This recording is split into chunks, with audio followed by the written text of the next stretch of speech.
after they lost Niki Lauda earlier in the year.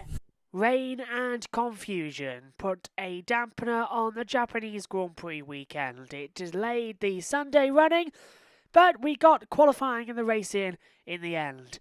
Just 4 sessions out of the 5 scheduled, but boy, was it a good Grand Prix. Welcome to the Grand View podcast for the 2019 Japanese Grand Prix.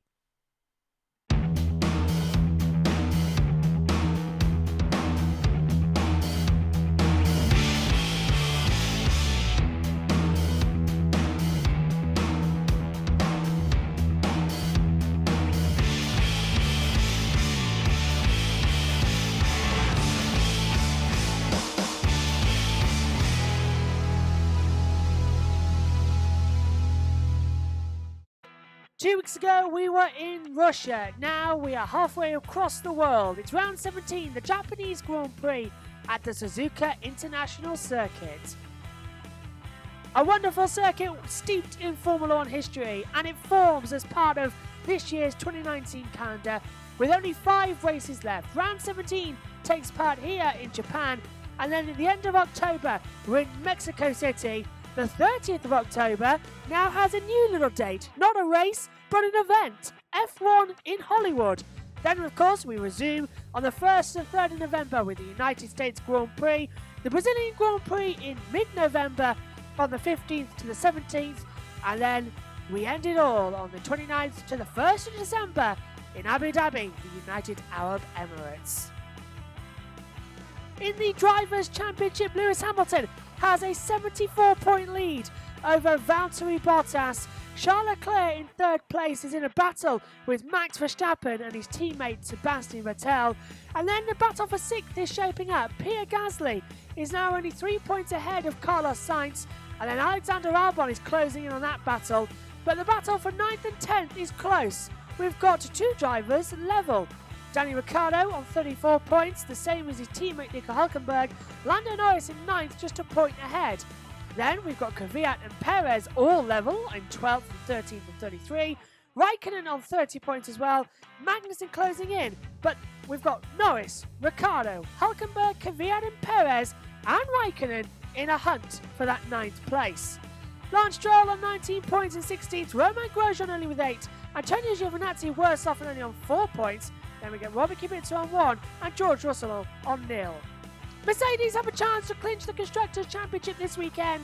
They are on just 14 more points than Ferrari, and they are the champions this year. The battle though still raging between Renault, Toro Rosso, Racing Point for the battle for 5th in the championship, as McLaren are now 40 points clear. Hello everybody and welcome to the Grand View podcast for the 2019 Japanese Grand Prix, a weekend that will not be forgotten in Formula One memory. Not only was Saturday completely cancelled with Typhoon Hagibis playing a factor, but it was also a weekend which saw Mercedes become a 6-time Constructors' Champion. Absolutely domination. No team has done 6 in a row. Not even Ferrari managed 6 in a row. We truly are in a brand new generation of dominance in Formula One. We've been in it a while, but only now have we seen the true extent of it. It all began on Friday at Suzuka for the Japanese Grand Prix. We knew early on that the session would be the only one of practice, only 2 sessions. Just 5 minutes before the start of the first practice session, it was announced by the FIA stewards that they were cancelling Saturday completely due to the typhoon of Hagibis coming in towards Suzuka and towards Tokyo. So Saturday was out, which means if we couldn't get qualifying done on the Sunday morning, the results from practice 2 would stand. That meant that practice 1 was the only chance the drivers got to learn the track before having to go out and possibly qualify. Akio Yamamoto also took his first part in form of Formula 1, the Super Formula driver. Pierre Gasly having to stand out. But it was a great first opening practice session. Here's the report. So let's get on to the first practice report then on what would be a crucial Friday in running for this weekend's Japanese Grand Prix. Only 3 hours of prep time compared to the usual 4, but it's just a little bit more interesting because the news was that practice 1 would be the single practice session, but if we can't run qualifying on Sunday morning, the results from practice 2 will determine the grid. So that meant that all the team's prep work had to be done in 90 minutes in practice 1, and this is what happened. In the calm before the storm, it was a Mercedes 1-2, but not the way round you think. Valtteri Bottas providing some of the talent he saw at the beginning of the season by winning in Australia, took the fastest time on a 1:28.731. His teammate Lewis Hamilton was in second to get the Mercedes 1-2. Sebastian Vettel was third, Charles Leclerc fourth, and Max Verstappen went into P5.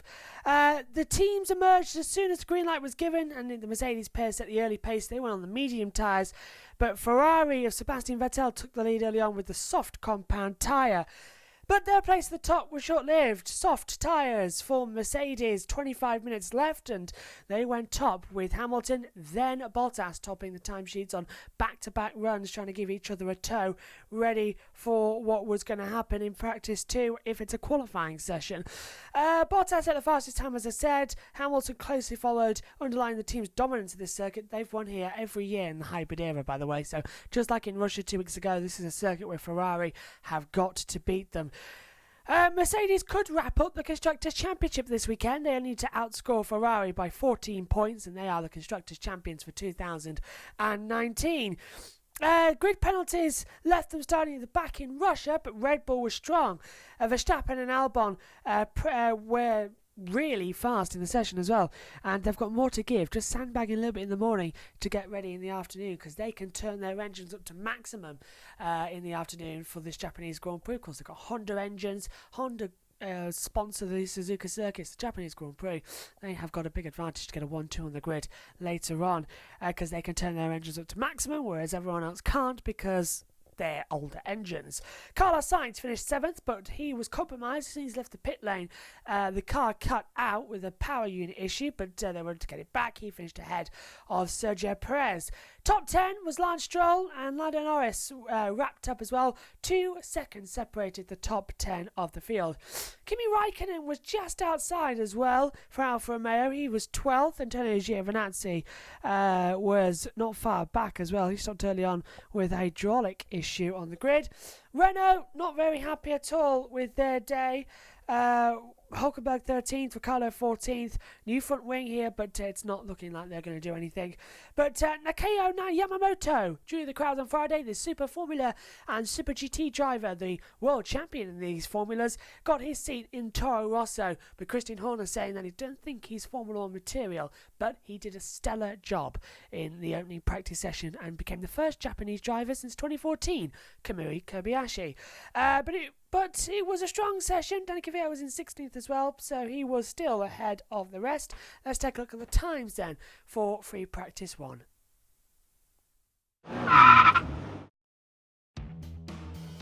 So Valtteri Bottas topped the first practice session on a 1:28.731. Lewis Hamilton in second, a 1:28.807.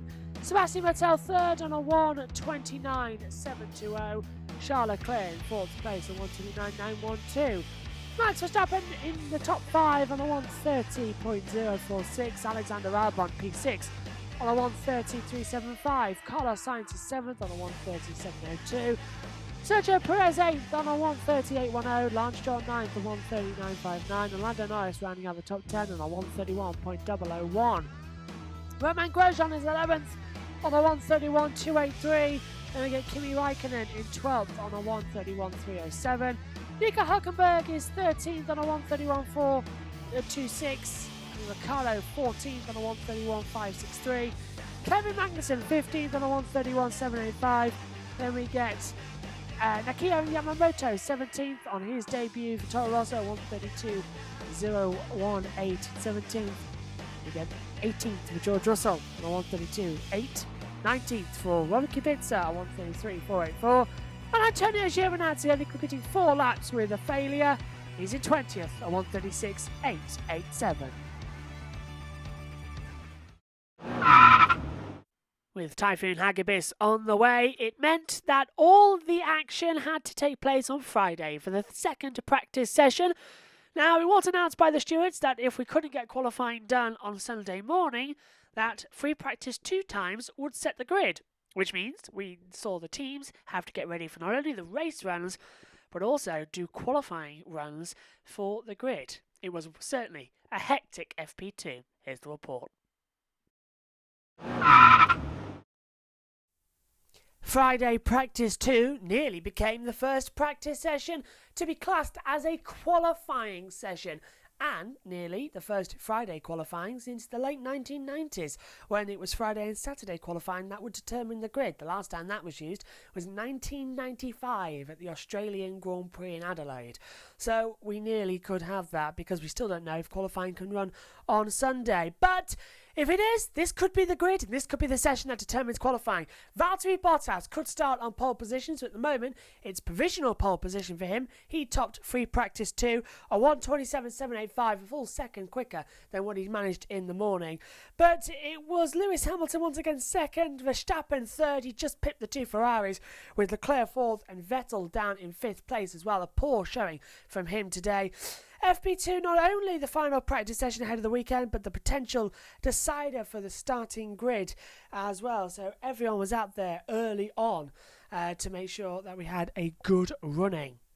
When the silver arrows emerged, Bottas came within 200ths of Hamilton's 2018 pole lap in what was sunny but cold conditions at the Suzuka circuit for the second session.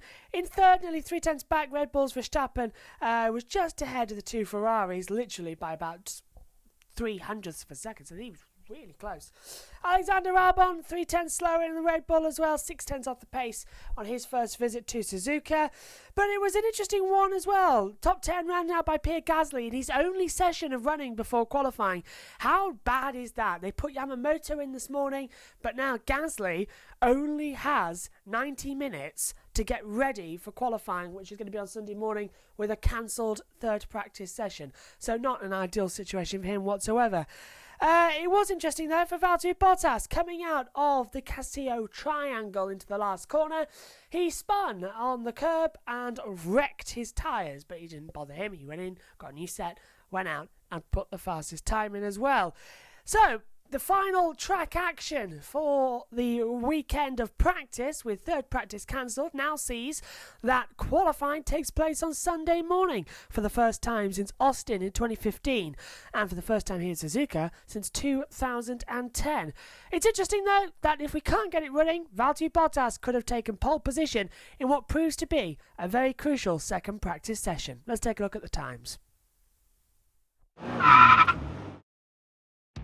So it's Valtteri Bottas who tops the second practice session at 1:27.785.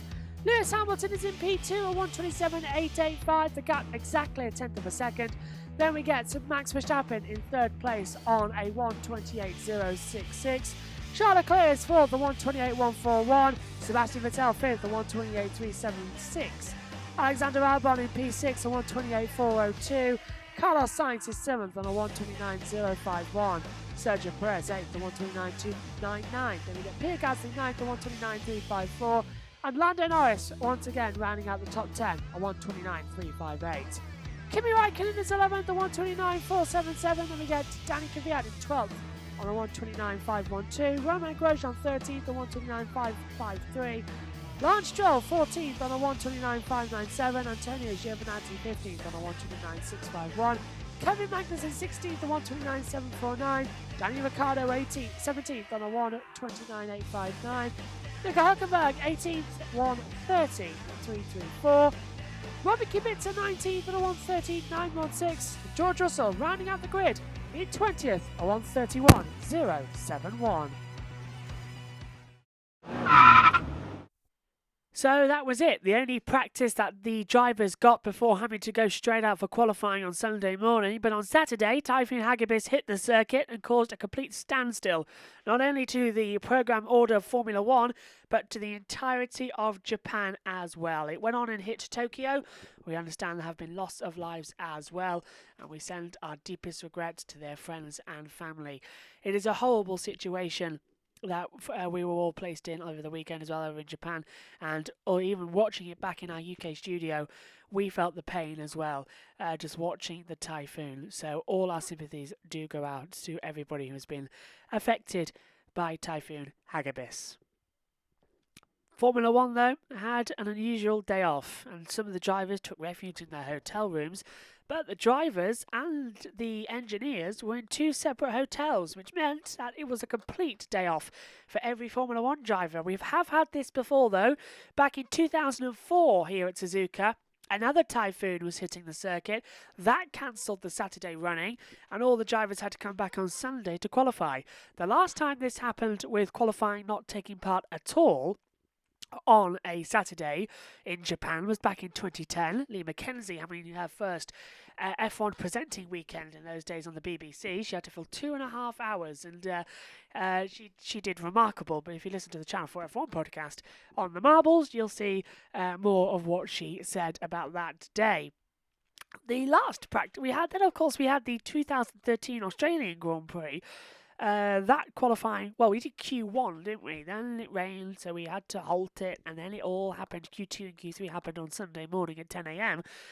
But the last time qualifying was actually completely abandoned on a Saturday, that was back in 2015 at the United States Grand Prix, where Lewis Hamilton became a 3-time champion.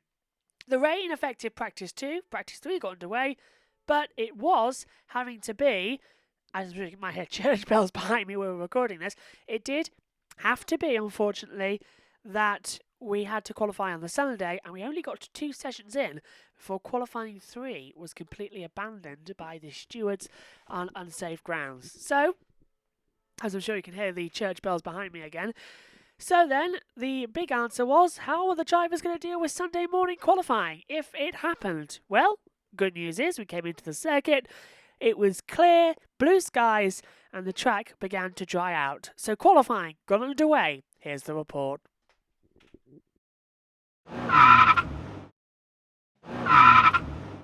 Right, let's get into the qualifying report then, and because it's only just happened, it's going to be a little bit different to what we're usually used to. We'll start off that it all got underway very quickly. The track test was only completed 15 minutes before the start of qualifying. That's how mad it was. The risk of rain was 0, but the wind was high for qualifying. That's just been completed. And the session got underway. 2 minutes later, it was red flagged. Robert Kubica, coming out of the Casio triangle, lost control of the car. I'm just looking at it on the monitor, actually. Lost control of the car. He touched the grass, and it spun him round, and it didn't help the fact that there was a crosswind from the 130R all the way to the first corner. So just got it, knocked off the rear wing, knocked off the front wing, damaged the left-hand side of the car. It red flagged the session for about 5 minutes while they recovered it. Williams now got a lot of work to do, whether that car can actually be ready at all to take the formation up, or will he be starting from the pit lane? I think he'll be starting from the pit lane. But Robert Kubica stopping on the circuit. The session was restarted at 10 past the hour. And then a total of 4 minutes later, another red flag came out. Kevin Magnussen stopped on the track at turn 18. He too got caught out, a bit like Valtteri Bottas did on Friday in practice 2. He got caught out by that crosswind. Just came out of the last corner, spun the car into the wall, and there was nothing he could do. But luckily, he was able to reverse the car and get it back to the pit lane. So the red flag was only out for a few minutes. The session restarted at 10:21. Lewis Hamilton was the first car to take the checkered flag in Q1, to which all the sessions were a bit lackluster, really, because in Q1 we lost Danny Ricciardo 129.822, Sergio Perez a 130.344, George Russell on a 133.64. Magnussen and Kubica obviously not taking part; they started at the back of the grid. On to Q2 then. And it was a little bit more interesting as well, as nothing happened. Everyone just went out there, a little bit more traffic caught up as well. Everyone went out the pit lane for their last run with about 2 minutes to go. Everybody went out. Massive traffic problems. And Paul di Resta not happy in the commentary box as well that happened. But yeah, so it really was quite bizarre. But the first car to take the flag was Kimi Raikkonen. And in that session, we lost Giovinazzi, Stroll, Raikkonen, Kvyat and Hülkenberg. No major issues in that part of qualifying. But then it came to Q3, the 12-minute session, the top 10 shootout for pole position, and it was absolutely fantastic. Lando Norris, the first to take the checkered flag in that one, but a stellar opening run from the German of Sebastian Vettel. He set the fastest time first off. And an interesting stat as well is that whenever we've had to do qualifying on a Sunday, when it's been delayed on a Saturday, it's been a German on pole. Michael Schumacher, Vettel, Rosberg. Now, again, it's Sebastian Vettel. A stellar lap from him. He did a 1:27.064. Another new track record from him. An absolutely fantastic time. He outqualified Leclerc by 0.2 of a second. Bottas and Hamilton third and fourth. The first time in the hybrid era that Mercedes have been knocked off the front row of the grid. Then it's Verstappen and Albon on row 3 with exactly the same time, a 1:27.851. So Red Bull know that both their cars are identical times. A fantastic run for them. Then we get 2x2x2 seems, because there's the fourth team to have a 2x2. McLaren on row 4, 2x2. Sainz and Norris 7th and 8th. And then a little bit of disorder on row 5. Gasly and Grosjean rounding out the top 10. It was an interesting qualifying, but a second pole of the year and a 57th career pole for Sebastian Vettel. And for the first time in the hybrid era, it is not a Mercedes 1-2 on the grid here in Japan. No, it's a 1-2 for Ferrari. Not bad, their fifth pole in a row. Let's take a look then at the grid for the Japanese Grand Prix. So row 1 sees a Ferrari lockout with Sebastian Vettel and Charles Leclerc. Row 2 a Mercedes lockout, Valtteri Bottas, Lewis Hamilton. Row 3 a Red Bull lockout, Max Verstappen and Alexander Albon with exactly the same time, a 1:27.851. Verstappen got there first, so he keeps it. And row 4 is a McLaren lockout for Carlos Sainz and Lando Norris. Row 5 is Pierre Gasly and Romain Grosjean. Row 6, Antonio Giovinazzi and Lance Stroll. Row 7, Kimi Raikkonen and Danny Kvyat.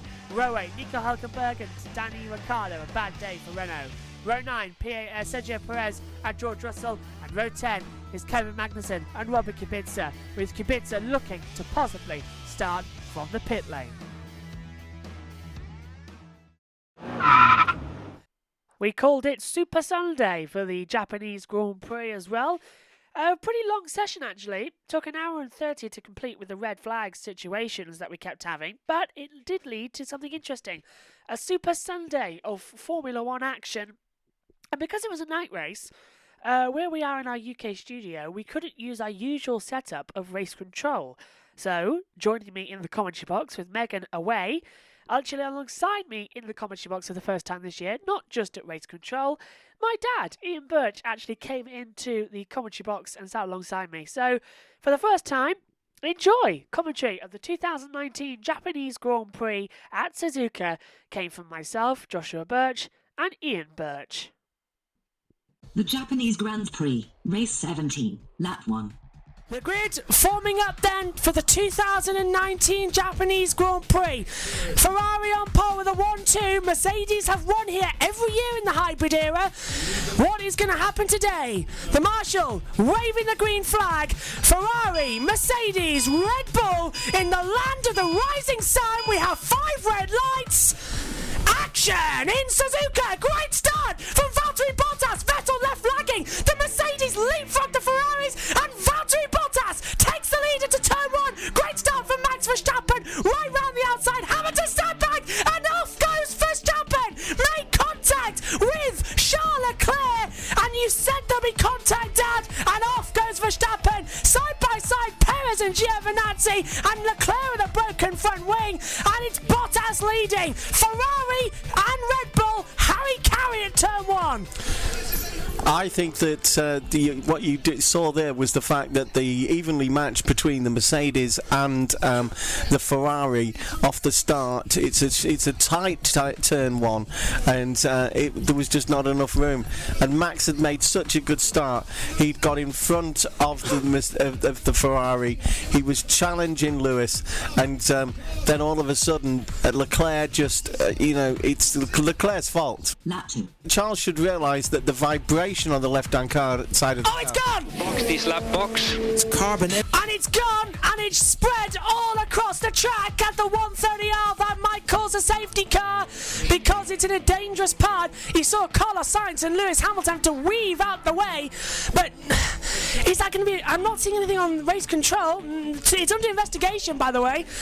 Turn Yeah, two but they is let them involved. off at the moment for things like that. I mean, we used to have the situation until a few years ago that anything happened on the first lap, you got left on. But this, he should have really come in and got that wing sorted out. Replay. And there is the front wing, and it did hit Lewis Hamilton, and it's broken off one of Lewis Hamilton's mirrors. So that is goodbye. Replay. Oh, let's take a look at it. Take us through it. The Ferraris are getting preferential treatment. Good start from the team Mercedes. You're right with Verstappen, right round the outside. So there's Leclerc. It's a bank corner. Lights out. Look at that. Vettel just effectively stood still. Bottas got another Very great bad start launch. by the Ferrari. It's off the line, but Bottas, great start. Fastest in FP1 and 2. And yeah. Good start from Verstappen. Good start from Hamilton, actually. Both Ferraris getting away poorly. Well, that was because Vettel had actually held up Leclerc, Yeah, so... which allowed Max to... Oh, whoa, that is deliberate. Yeah. He was so far in front. That's deliberate. How you cannot investigate that, even on the first lap things. That's deliberate. And that was... taking out the competition? No, that's... Well, they want more Their racing, points, contact racing. Let's see from Carlos That's Sainz. we don't have a problem with that, right? But I will be very surprised if the later on There's in the the contact race. with Sainz and Hamilton, sorry, go on. Yeah, I would be very. That's just. Lewis was very lucky not to get a tyre, rear tyre. Anti-stall. Did you see? Anti-stall was kicked in. So yeah. So Ferrari had the problem that Mercedes had at the beginning of the year there. But well, this race has just got tasty. Of course, they've got no start line data, have they? And this is a move up the inside. Contact! Alexander Albon! And that is with Lando Norris down at the Casio Triangle. we're back to GP2 days. Yeah. Wow. Albon and Norris. But that was exactly the same. Yeah. It just a bit closer together. It was look, wow. Then they Lunged it, yeah. And that left-hand suspension strut took a hell of a beating just then. We've got vibrating a lot, isn't it? It's got a lot of more vibration. Yeah, it won't have done anything any good there. That looked like two lads that knew each other from when they were little, thinking they're still in go-kart. Lap 8. This is Charles Leclerc. What are we watching here? Well, Leclerc can't see anything out of his left-hand side. Right? Anybody who uses... Oh, there it goes. Yeah, it's the actual tether, the bolt that was holding it on, had completely gone there, and when it eventually goes, but it sheared halfway up, and so the wind pressure against it was moving it up and down, and so now we get the situation where Lewis can't see out of his right hand side, right, and he can't see out. Charles can't see out of his left hand side. Lap 9. Now, and that's up the inside. That's Charles Leclerc and Max Verstappen. These two having another ding dong. They're both under investigation, but Leclerc's got third term one this time, and Verstappen's going to be if he wasn't annoyed already, he's definitely going to be annoyed now. Lap 10. Oh, hello, Sebastian Vettel for moving on the grid. False start.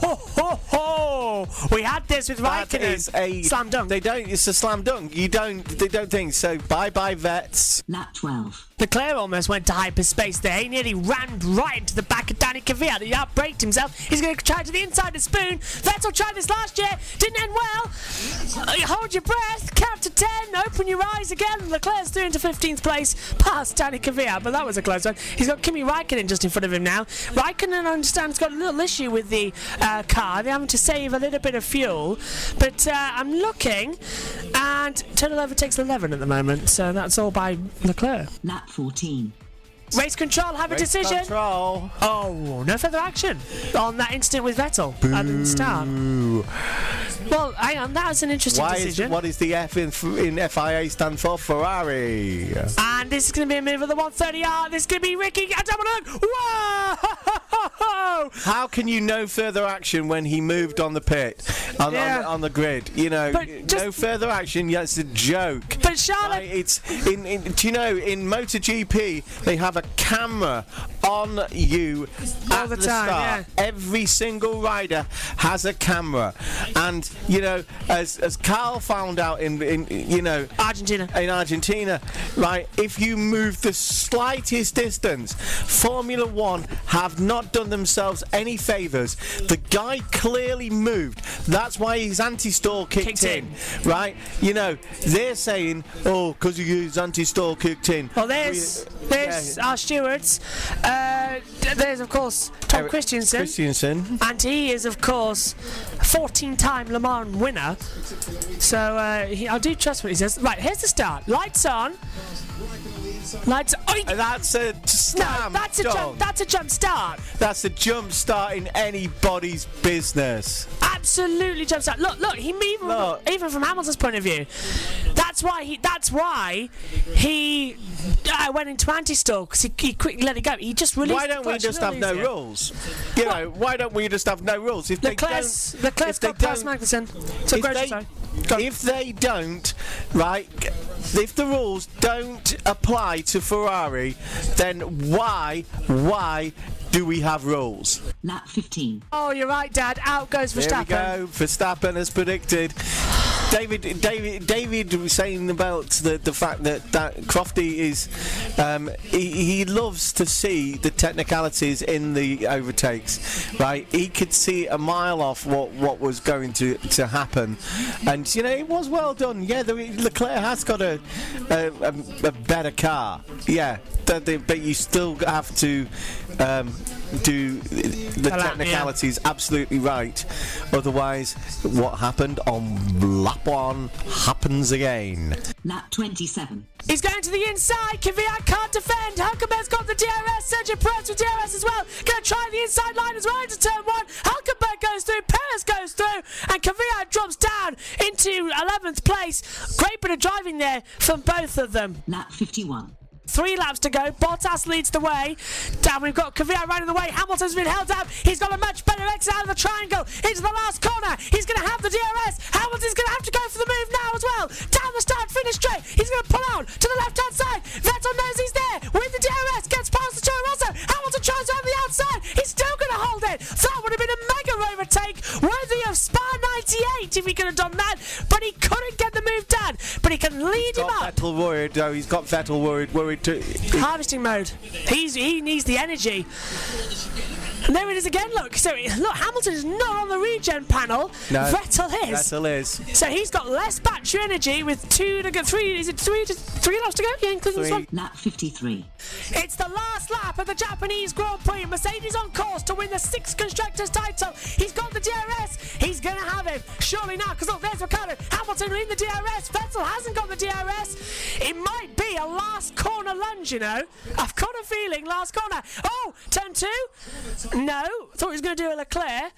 This is going to be another one, and not for the lead. Bottas, 13 seconds ahead. Bottas dominant this weekend as Perez gets ahead of Gasly, so that's another blow for Toro Rosso. And Perez is off. Perez is off and out of the race, and Perez is off and in the wall. That could be the end of this race for everyone. And according to the timing monitor, I think that's it, because he's in the wall. according to that, we've got a checkered flag. I'm not sure, because Bottas isn't even there. Look, the timing screen's showing a checkered. Yeah, it's going to be a bit Bottas. But no 1-2 today for Mercedes. Yeah. That's enough for them to win their 6th. Constructors, yeah. And I'll tell you one thing as well.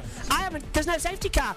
The board's corrected itself. Yeah, they was going to put out a safety car, and we said it was all over. But They they've think corrected it's all it, yeah. over It is now. now. They've corrected it, and Bottas is coming into the last corner now. The race isn't over yet. That last-minute lunge. Go on, Lewis. Last-minute lunge. Valtteri Bottas is coming into the last corner for the first time since Azerbaijan. Valtteri Bottas wins in Japan, and it's going to be Lewis Hamilton. Surely, where is he? Where are they? They're close. Mercedes are the 2019 Constructors Champions. 6 years running. Ferrari tried, they couldn't do it. Bottas wins in Japan. Then it's Vettel second, Hamilton third, but nobody can stop the Silver Arrows being dominant in the land of the rising sun. They have won the championship, and that is going to mean a lot after they lost Niki Lauda earlier in the year. Brilliant. The strategy called by Toto, absolutely right. Post-race. And I'm doing the math, only a Mercedes driver can win the championship as well. So Mercedes have won 6 drivers as well. Yeah, but look at that. Sergio there looking a bit despondent because he's put it in the wall on the last lap. I swear, has he been in the pit? No, 10 laps. So how did I mean, the resurgence of Ferrari. So this is round the outside, and so what? This is going to be contact, isn't it? Turn 2, closes the door, contact. Yeah, contact at the rear. And off and into the wall, hard on the rear. Which and, Toro Rosso was that? Pierre Gasly, and there was clear contact. Exactly the same situation as Could be a earlier problem on. for Gasly. Yeah, can you get demoted any further? And bang. Next race, Mexico City. What a classic Grand Prix. Mercedes now a 6th times world champion in the Constructors.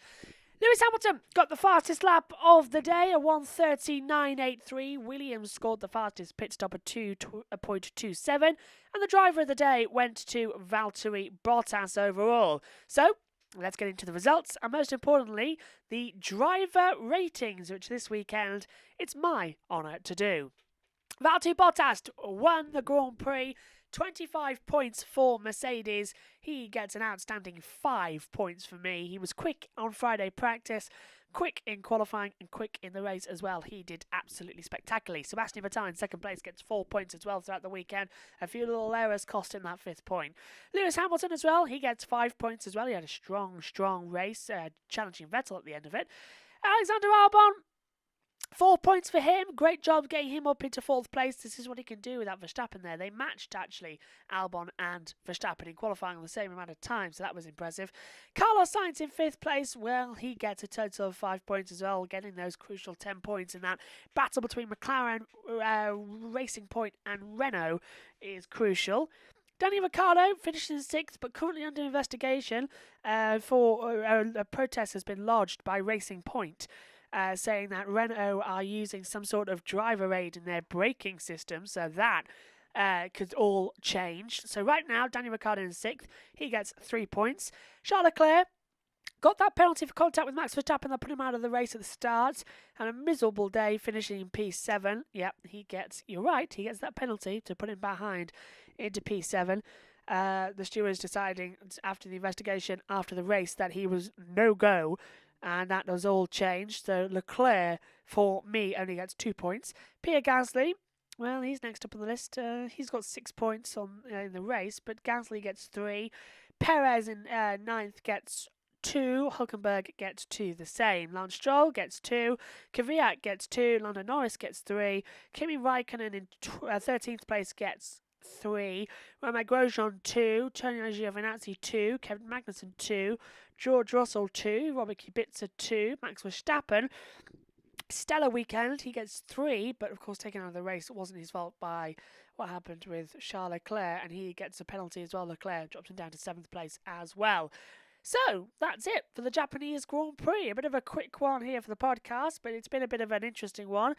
Only practice 1 and 2 took place, qualifying and race day on Sunday. It was pretty much bizarre, but the Japanese Grand Prix is over. 2 weeks' time, Mexico City. Lewis Hamilton has a chance to become a 6-time world champion. All he needs to do is outscore Bottas by 14 points. What's going to happen? Join us in 2 weeks' time on Thursday, the 24th of October, for the preview show to find out. From us all here, for myself and Dad, it's bye for now.